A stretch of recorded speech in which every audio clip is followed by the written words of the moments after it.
So welcome back to another Chris the Fish. In this one it's time for the 400.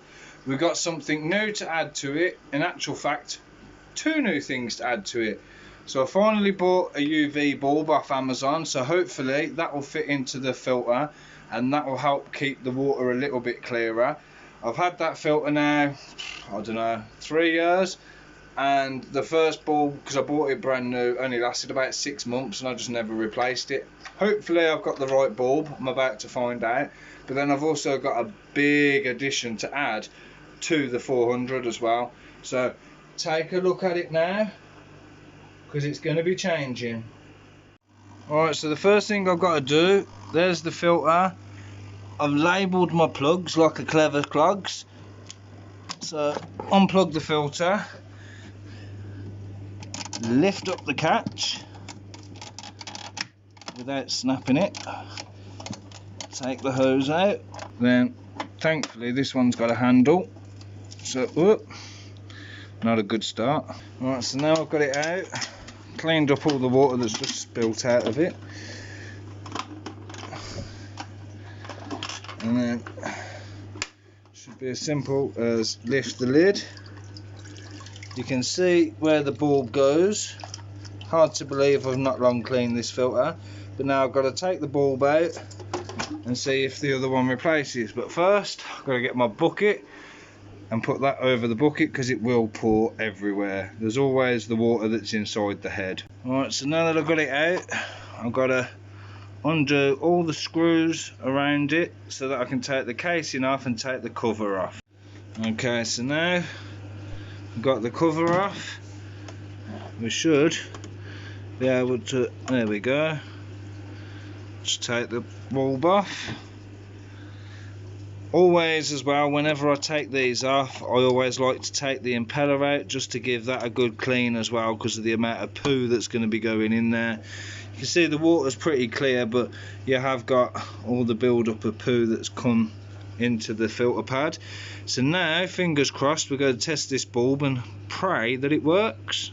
Right, well straight away that's backfired because it's too big to fit in. So even though I googled and made sure I'd got the right one, the connection block is too big to fit in. Great, so there's another project for me to try and figure out. Right then, so it just goes to show that even I'm not perfect. I get the wrong bulb for it. The impeller's been cleaned though, so that's a good start.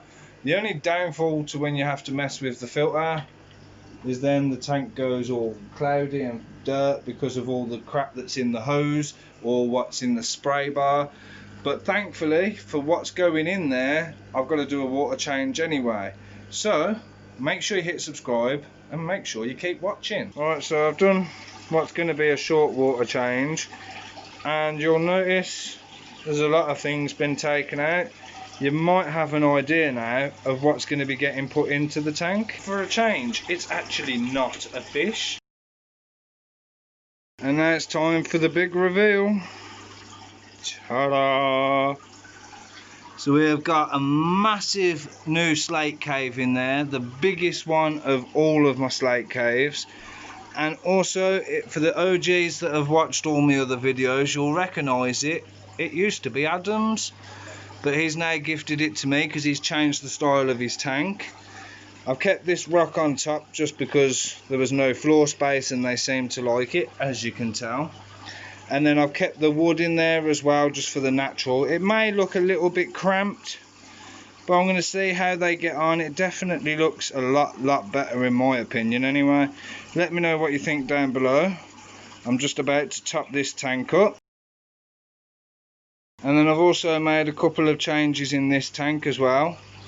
Yeah, look, as the usual, Dill is winding up the parrot. So he'll keep trying to stick his neck in and the parrot will shoo him away and he'll keep going to the opposite side. But yeah, we put this plant in here just to brighten it up a little bit. I've put my arched rock in there, so we've got one on each end. Looks a bit green instead of white, but it'll do. The two little slate caves that was in the 400 I've now put in here, and I put the rocks around them, took the other slate rock off, and obviously I've left that one there.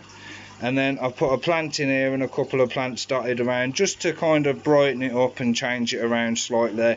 Didn't want to mess with it too much because I actually do like the tank the way it is. But hopefully with a few more hides it'll kind of curb down on the aggression a bit more. Couple of extra bits of dragon rock I've also put in there and on the back of there as well. That was out of the 5 foot. So now it's just a case of topping this tank back up. I've already put some prime Seachum in. Only a little bit, so it's not going to dramatically affect the temperature either. And I've also managed to get another added bonus done today. So Poundland, we got some of these draft excluders. Obviously I've had to leave a gap either side of the catch. And I've even managed to get it all the way across the bottom of the door as well. I've still got a few left, so hopefully we'll see if that actually helps with the draft. Alright, so that's all put back together. Tank sorted, tank sorted. Now just got to put our good old Henry around the room and we're finished. And just like that, we're back to normal. Don't forget, at the end of these videos there's a link to 2 extra videos that you can also watch, as well as if you go on my page there's over 200 videos. Just depends on how bored you are or how much you love me. Alright, so I'm going to leave it at that for this video. Hopefully you've enjoyed it.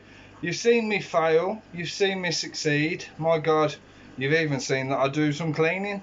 So yeah, make sure you like, subscribe, hit that bell, and I'll catch you in the next video. Thanks for watching.